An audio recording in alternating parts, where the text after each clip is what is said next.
বাঙালি মানেই ভর্তা ভাত। ভর্তা ভাত নিয়ে চলে আসলাম আজকে আমি। আসসালামু আলাইকুম ভিউয়ার্স, কেমন আছেন? আশা করি অনেক বেশি ভালো আছেন। আলহামদুলিল্লাহ, আমরাও ভালো আছি। প্রতিদিনের মতো আরেকটা ব্লগ নিয়ে চলে আসলাম। আজকে ভর্তা বানাবো, ধনিয়া পাতা ভর্তা আর আলু ভর্তা। কে কোন ভর্তাটা পছন্দ করেন আমার আপু ভাইয়ারা জানাবেন। আর এখানে ছাদ বাগানের সিম দিয়ে রান্না করব চিংড়ি মাছ। আর হচ্ছে ধনিয়া পাতা ভর্তা করার সময় যদি অল্প আছে, আমি একটু সরিষার তেলে সব কিছু ভেজে নিয়েছি।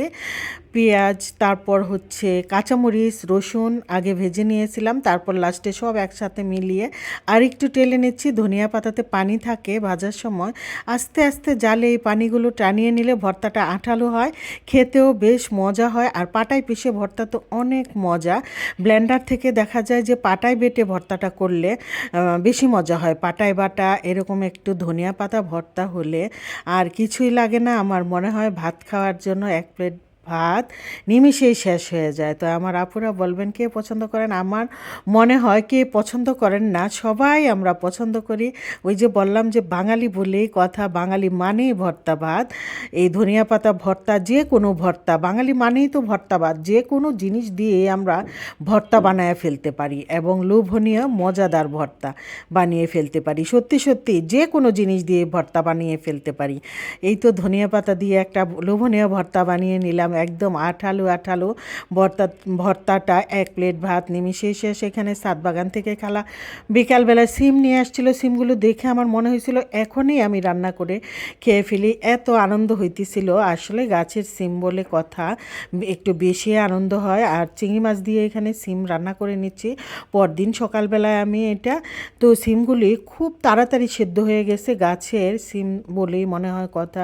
এখানে কোনো রকম সার কীটনাশক কিচ্ছু দেওয়া না, তাই বলেই হয়তো এত, মানে আমার মনে হয়েছে পানি দেওয়া ছাড়াই ভাপেই সিদ্ধ। আমি তারপরে রান্না করে ভাবলাম যে আমি ভুল করছি পানি দিয়ে।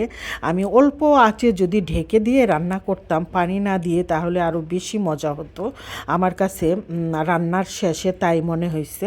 আর এখানে হচ্ছে ছোট বাইং মাছ রান্না করতেছি। এই মাছটা যেভাবে রান্না করি ওইভাবেই আমার কাছে ভালো লাগে, আমার খুব পছন্দের একটা মাছ। তো এটা রান্না করে নিচ্ছি, রান্না করে নিয়েছি অলরেডি শেষ রান্না। এরকম মানে মাখা মাখা ঝোল ঝোল, মানে এত মানে কোনো ঝোলেই রাখবো না, একদম শুকনো শুকনো করে রান্না করব বাইং মাছটা। এই তো চিংড়ি মাছ হয়ে গেছে। এই যে বললাম না যে সিমগুলো যদি আমি পানি ছাড়া রান্না করতাম চিংড়ি মাছ দিয়ে আরও বেশি মজা হইতো। একটা বেগুন তরকারি রান্না করি আমি পানি ছাড়া চিংড়ি মাছ দিয়ে, ওইটা যে কি মজা, খেতে ভীষণ মজা। এই সিমগুলো আমি ওইভাবেই রান্না করতে পারতাম, যেহেতু একদম একটু ভাপেই সেদ্ধ হয়ে গেছে।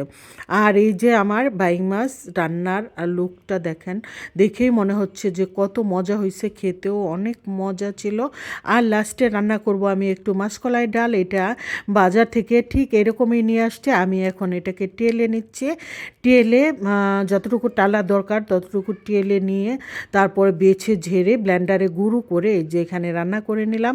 মাসকলাইয়ের ডাল রান্নাও শেষ আমার। একটু ধনিয়া পাতা আর কাঁচামরিচ দিয়েছে, আর একটু ধনিয়া পাতা আর কাঁচামরিচ দিয়ে নেব। মাসকলাইয়ের ডালে বেশি করে ধনিয়া পাতা আর কাঁচামরিচ দিলে কিন্তু বেশি মজা হয়। আমার নতুন আপু ভাইয়ারা যারা নতুন সংসার শুরু করছেন তাদের জন্য বলা, মাসকলাইয়ের ডাল আমি টাকি মাছ দিয়ে রান্না করছি এইখানে। আর সবার লাস্টে হচ্ছে মেখে রেখেছিলাম এই যে আমার কি বলে রূপচাঁদা মাছ, এখন ভাজি করে নিচ্ছি। তারপরে একটু পেঁয়াজ শুকনো মরিচও সাইডে দিয়ে ভাজি করে নিব। আজকের ভিডিও আমার এই পর্যন্তই ছিল। তো সব কিছু এত কিছু রান্না করছি টুকিটাকি টুকটাক করে, তারপরও আমার সবচেয়ে ভালো লেগেছে ধনিয়া পাতা ভর্তা দিয়ে ভাত খেতে। তো আজকের ভিডিও এ পর্যন্তই ছিল। সবাই অনেক বেশি ভালো থাকবেন। আল্লাহ হাফিজ।